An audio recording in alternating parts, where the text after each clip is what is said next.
Magandang araw po sa inyo, mga giliw naming tagapanood ng Know the Truth dito sa TV Maria. Ako po si Attorney Marwil Yasus OP, ang Vocation Director ng Company of St. Dominic ng Archdiocese of Manila, at ako rin po ay Associate Member ng Defensores Fidei Foundation.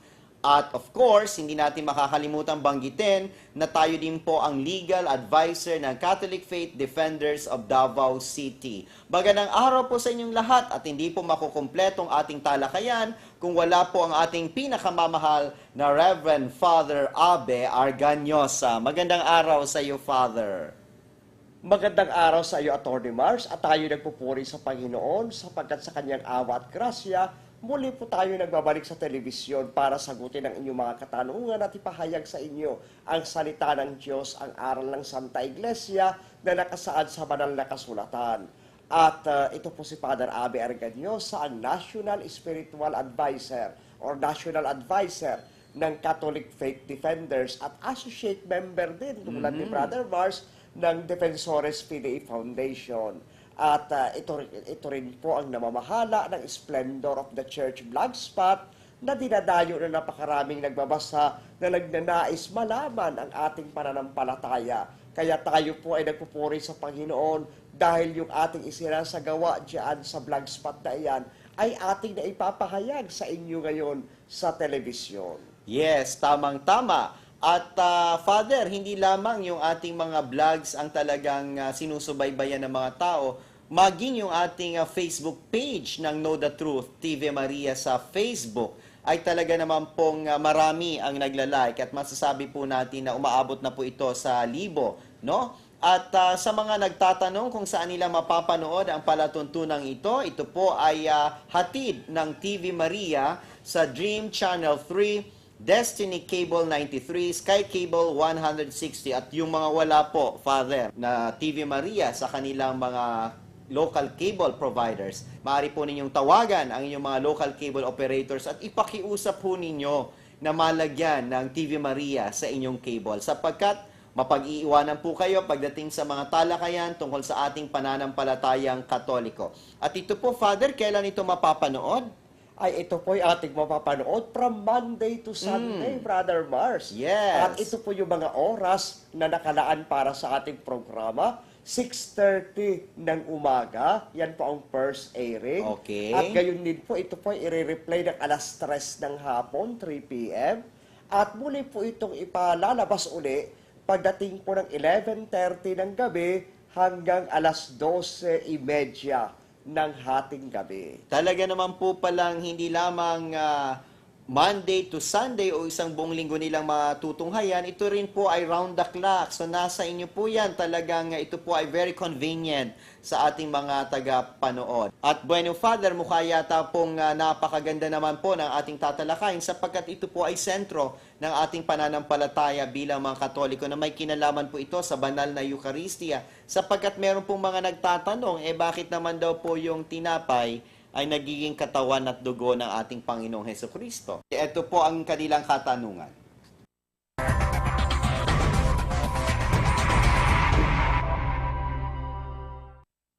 Bakit tinuturo ng mga Katoliko na nagiging katawan at dugo ni Kristo ang tinapay at alak? Sabi po nung iba, simbolo lang daw po yun.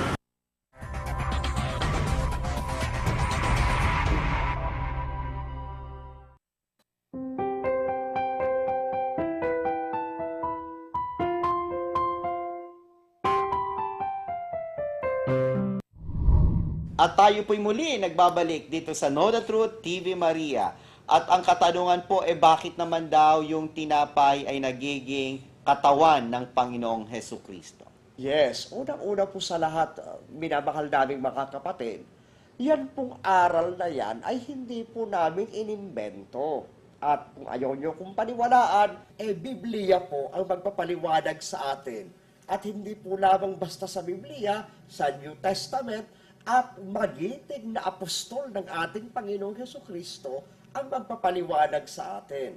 Basahin po natin itong 1 Corinto, chapter 11, verse 23 at mga sumusunod. Ito ang katuruang tinanggap ko sa Panginoon at ibinigay ko naman sa inyo.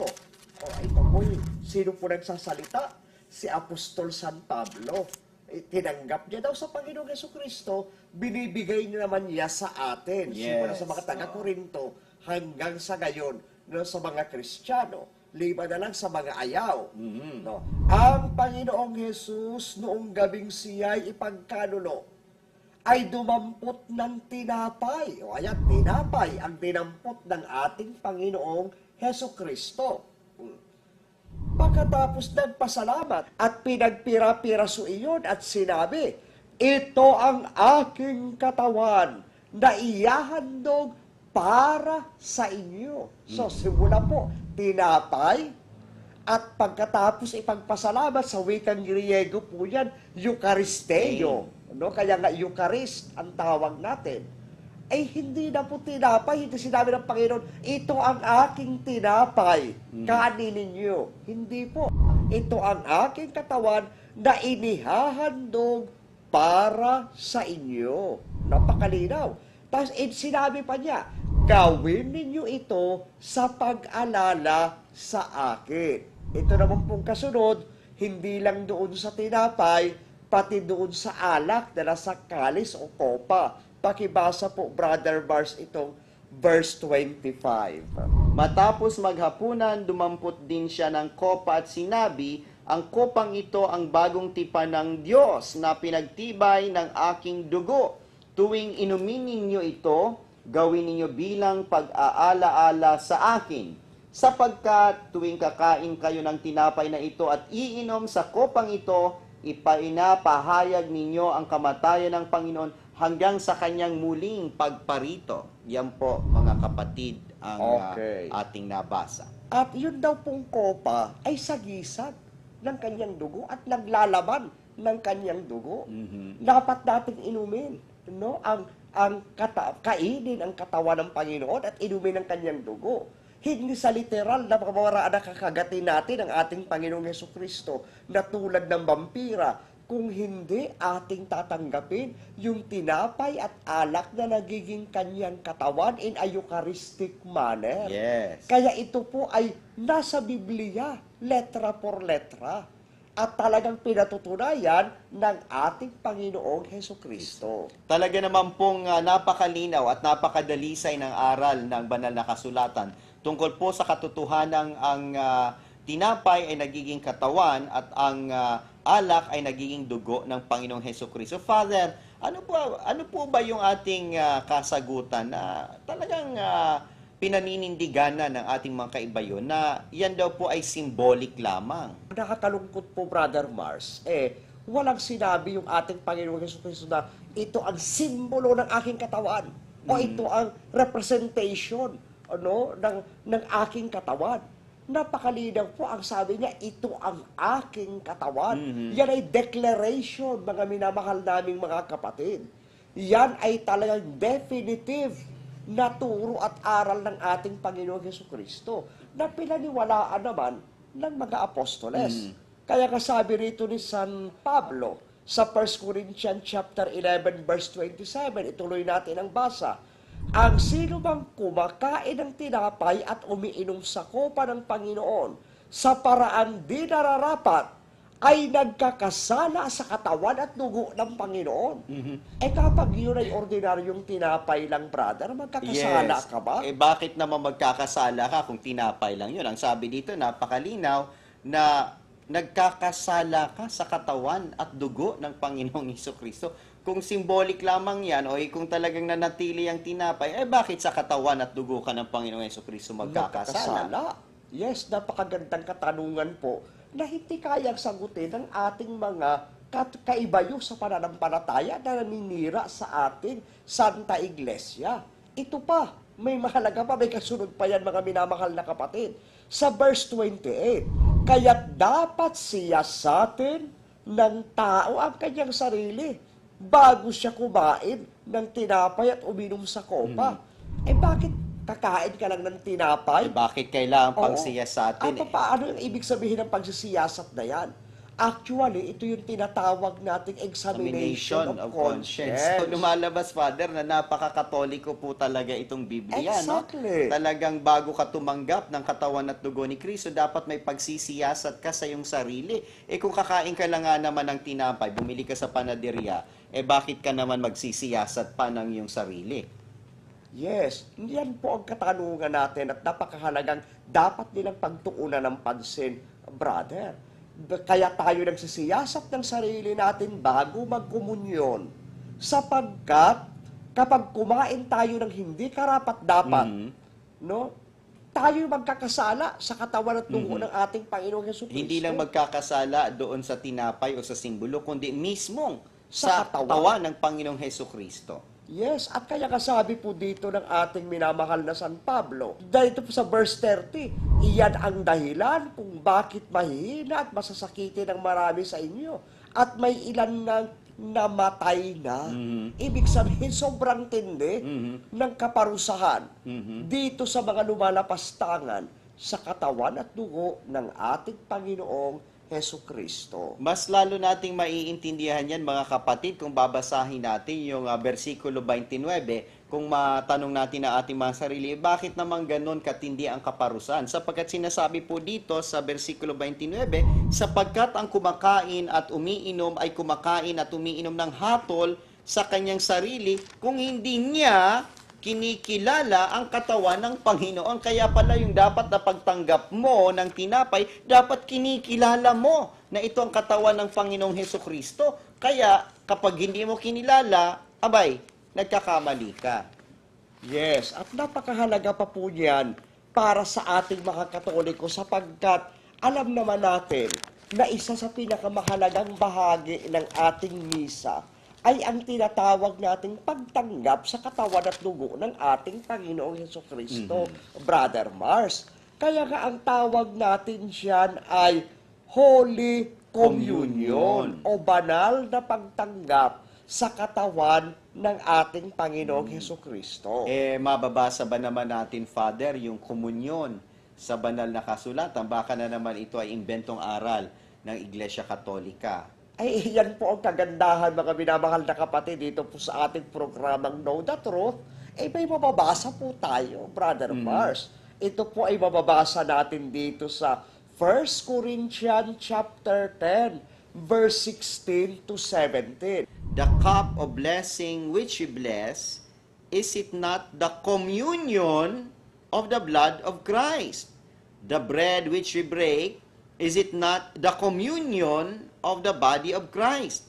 For we, being many, are one bread and one body, for we are all partakers of that one bread. Sa isang bersikulo lang, Padre, dalawang ulit binanggit yung salitang komunyon. Communion. O sa English, communion. At saka, tayo daw ay nagkukommunyon, nagiging kaisa, nakikibahagi sa katawan ni Kristo at sa dugo ni Kristo. Kung yun ay ordinaryong tinapay lang, ay di nakikibahagi ka sa tinapay lang. Sa trigo. Oo, sa trigo lang, sa harina lang, doon lang sa ano nun, sa mantika nun. At saka doon naman sa alak, baka ikaw ay nakiisa lamang doon sa ubas, Ubas. na ferment, no? Yes. At hindi sa dugo ng Panginoong Hesukristo. Hindi po sinabi dito na tayo'y nakikiisa communion with the bread or communion with the grapes. Hindi po. Ito po'y communion with the body and blood of our Lord Jesus Christ. At dahil daw po tayo'y nakikibahagi sa iisang tinapay at sa iisang kopa, tayo ay united sa isa't isa. Merong pagkakaisa ang Santa Iglesia. Ngayon, sabihin nila, paano ba naman kayo nakikisalo sa isang tinapay lang? Hiwa-hiwalay naman yan. Iba naman yung tinapay doon sa misa sa Quezon City, sa Santo Domingo. Tsaka doon sa Manila Cathedral. At tsaka yung nandoon sa Metropolitan Cathedral ng Cebu. Tsaka yung nandoon sa Basilica ng St. Peter sa Rome. Hindi po, isa lang yan. Iba-iba yung tinapay na ginamit. Pero sila ay iisa sapagkat iisang katawan sila ni Kristo. Isa lang ang Panginoong Hesukristo. At kahit marami ang tinapay, they became one bread because they become one body of one and the same Christ. Yes. At hindi naman nila pwedeng paghati-hatiin ang Panginoong Hesukristo sapagkat iisa lamang ang Panginoong Hesukristo. Ngayon, Father, meron po ba tayong mababasa na inutos sa banal na kasulatan o maging ng Panginoong Hesukristo mismo na marapat nating kanin ang kanyang katawan at inumin ang kanyang dugo? At kung meron man, ano naman ang maidudulot nito sa atin? Ay napakahalaga po niyan, Brother Mars. Dahil pag hindi daw natin kinain ang kanyang katawan, wala tayong buhay na walang hanggan. Pakibasa po itong John chapter 6 verse 51. Ako ang tinapay na buhay na bumababang galing sa langit. Kung ang sino man ay kumain ng tinapay na ito, siya'y mabubuhay magpakailanman. Oo, at ang tinapay na aking ibibigay ay ang aking laman sa ikabubuhay ng sanglibutan. Ayan. Actually, brother, kaya ayaw nilang basahin yung chapter na yan. Kasi ang tawag niyan sa chapter na yan, The Bread of Life Discourse. At napakalinaw, mas lalo na dito sa versikulo 54 na talagang tahasang tiniyak ng Panginoong Hesukristo na kinakailangan nating kainin ang kanyang laman at inumin ang kanyang dugo. Ito po ang sabi, ang kumakain ng aking laman at umiinom ng aking dugo ay may buhay na walang hanggan at siya'y aking ibabangon sa huling araw. Paano naman po yung iba, Father? Tinapay at grape juice ang iniinom. Ay. Magkakaroon po ba sila ng buhay na walang hanggan? Ayan po ay kalokohan, Brother Mars. Unang-una, lagi nating tatandaan na ang ginamit ng ating Panginoong Hesukristo ay tinapay na walang lebadura. Hindi po pwede yan yung skyflakes na kagaya ng ginagawa nitong mga born again. At yung meron ng kulto nitong si Manalo na ang ginagamit, brother, ay grape juice. Ayun, grape juice at hindi na alak. Hindi no? na alak na mula sa katas ng ubas. Walang buhay na Walang buhay sa mapapasa kanila. Tama. Sapagkat Yes. napakalinaw naman na ang sabi dito, ang kumakain ng aking laman at umiinom ng aking dugo ay may buhay na walang hanggan at siya'y aking ibabangon sa huling araw. Ito po'y pangako ng Panginoong Hesukristo at tinitiyak niya na yung kumakain ng kanyang laman at umiinom ng kanyang dugo ay may buhay na walang hanggan. Kaya ipagpasalamat po natin mga kapatid kong Katoliko sapagkat ito po ay ating nalalasap at natatamasa sa pagtanggap ng katawan at dugo ng ating Panginoong Hesukristo. Yes. Isa pa dyan, brothers, mga minamahal naming mga takapakinig at takapanood sa programang ito, gayon din, Brother Mars, ay ito pong bagay na yan ay nilinaw na at malinaw na sa bayan ng Diyos, simula pa lamang sa lumang tipan. At dito po natin makikita, mas higit nating ma-appreciate itong Holy Eucharist kapag alam natin yung kahalagahan ng pagkapari ng ating Panginoong Hesukristo. Yes. At ito nga po ay ating mababasa mula sa sulat sa mga taga-Hebreyo, chapter 5, verse 5 to 6, na ang pagkapari ng ating Panginoong Hesukristo ay ayon sa orden ni Melchizedek, according to the order of Melchizedek. Ano ba ang iniaalay ng paring si Melchizedek? Na magpapakita sa atin kung anong uri ng gawain ang pagkapari ng ating Panginoong Hesukristo.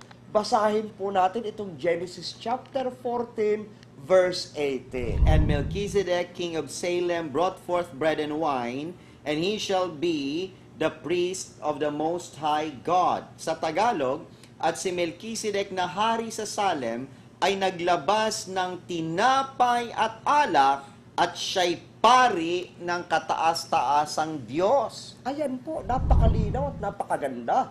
Si Melchizedek, pari ng ating Panginoong Diyos, nag-alay ng tinapay at alak. Kaya yung pagiging pari ng ating Panginoong Hesukristo ay kanyang tinupad, kanyang ipinakita yung pagiging member niya ng Order of Melchizedek, no, yung fullness of priesthood, no, sa pamamagitan ng kanyang pagkukonsagra ng tinapay at alak. Actually, yung term doon na ginamit ni San Pablo sa wikang Espanyol, brother, copa, el pan de bendición. O, talagang binibindisyonan. No? At pagkatapos yan ay nagiging katawan at dugo ng ating Panginoong Jesucristo. At nung inutos niya sa mga apostoles na gawin ninyo ito, sila ay kanyang kinonsagra bilang pare according to the order of Melchizedek.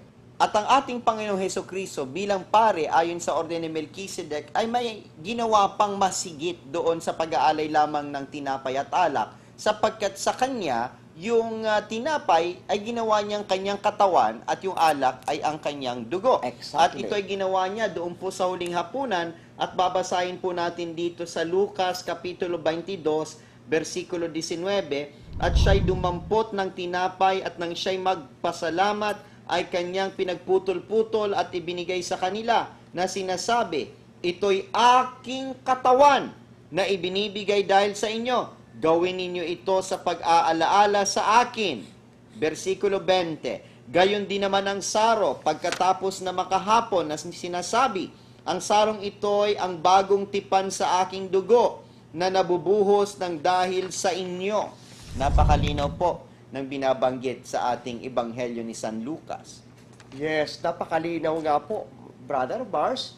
At marahil may mga magtatanong po sa atin, bakit tayong mga Katoliko, hindi lang natin kinakain, hindi lang natin iniinom ang katawan at dugo ng ating Panginoong Hesukristo, nagre-reserba pa tayo at nilalagay sa tabernakulo. At o kaya nilalagay pa sa monstrance para makita ng mga tao na nakapatong doon sa altar na lamesa. Ano po yung pinagbabatayan natin sa banal na kasulatan hinggil sa gawaing yan? Ayan po yung tinatawag nating biblical citation natin for the bread of presence na dapat ay nasa templo ng Panginoon o nasa toldang tipanan ng Panginoon. Pakibasa po itong Exodus chapter 25 verse 30. And thou shalt set upon the table showbread before me always. Yan po, binasa sa atin ni Atty. Mars na dapat daw ay mayroong bread of presence before me, before God always.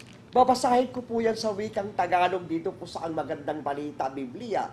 Sabi po dito, ang mga tinapay na handog ninyo sa akin ay ilalagay ninyo sa mesa sa harapan ko.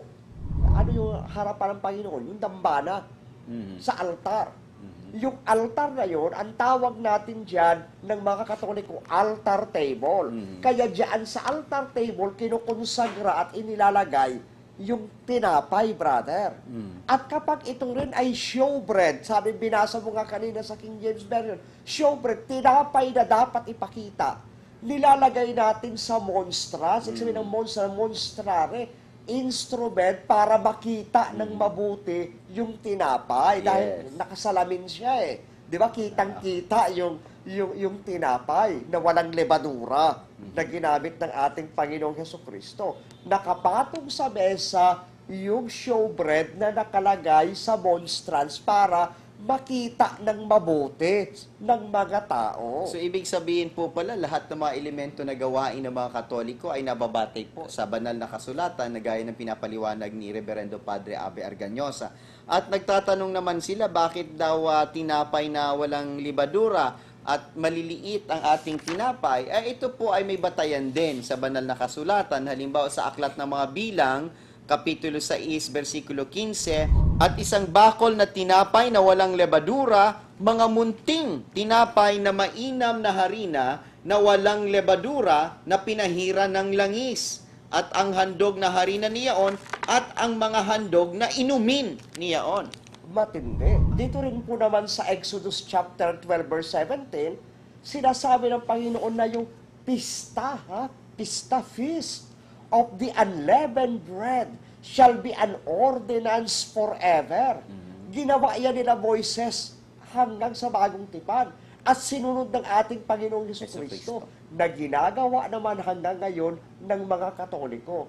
Dahil tayo yung merong tinapay na walang lebadura na binabasbasan at pinakikita na nasa lamesa at dambana ng ating Panginoong Diyos.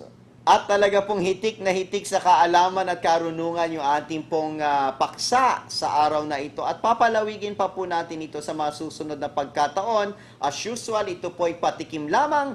At talaga namang sa mga susunod po na aming pagpapalabas nitong palatuntunang Know the Truth, mas marami po tayong matututunan pa tungkol sa ating pananampalatayang Katoliko. Father? Yes, at muli po, naway patuloy ninyong tangkilikin ang ating programang Know the Truth. Ito po ay ating ibahagi sa ating mga kapatid at mga kamag-anak.